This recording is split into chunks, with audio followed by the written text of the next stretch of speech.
un viena siena. Šīs nelaimes izmeklēšana un ugunsgrēku patieso iemeslu noskaidrošana šobrīd uzticēta likumsargiem. Vietējie gan spriež, ka visās nelaimēs vainojams kāds ļaundaris un neveiksmīga sakritība. Aizdedzināja. Tas ir aizdedzināts, tikai aizdedzināts.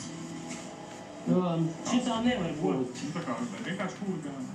Ziniet, man grūti pateikt, es neredzēju, kas to darīja un viss, bet, tas ir aizdedzināts. 100% aizdedzināts.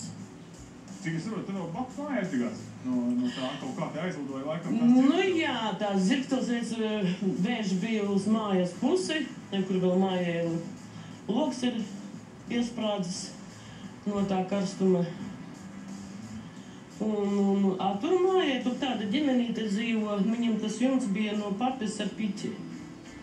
Tu trāpīja kā dzirksteli? Un tu trāpīja dzirksteli un sāka degt jumts, jā. Mīks Drūcis, Ants Steinbergs, Degpunktā.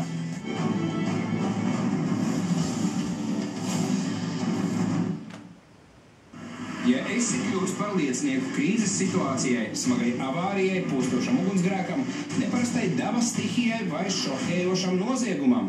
Degpunktā un ziņu portāls Skaties LV aicina neklusē un dalies. Sūti savus foto vai video un komentāru par notikumu uz Skaties LV un kļūsti par mūsu mobīlo Degpunktā reportieri. Labākie saņems kārdinošas balvas.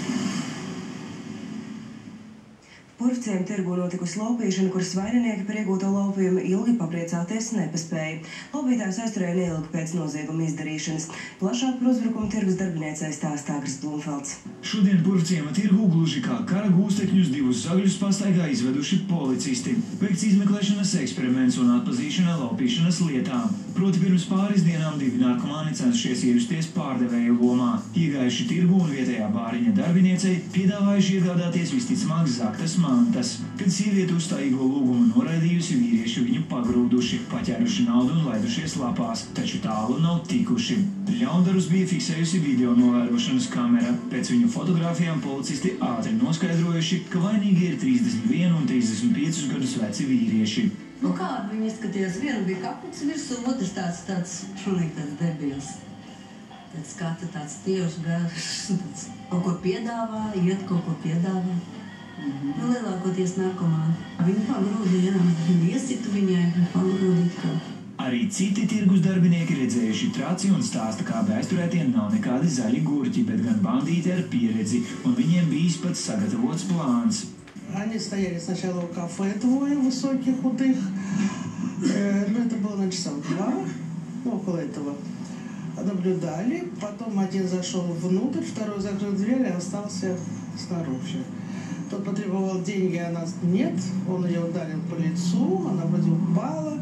В общем, они забрали, она еще следом бежала. Да, за ними упала, вся поцарапана колени, все, вот и все. Policijā informē, ka viens no aizturētajiem jau pirms šī nozieguma bijis policijas meklēšanā par mobilā telefona piesavināšanos. Abi notvertie jau iepriekš sodīti par mantiska rakstura noziegumiem. Agris Blumfelds, Vlads Poļakovskis, Ants Steinbergs, Degpunktā.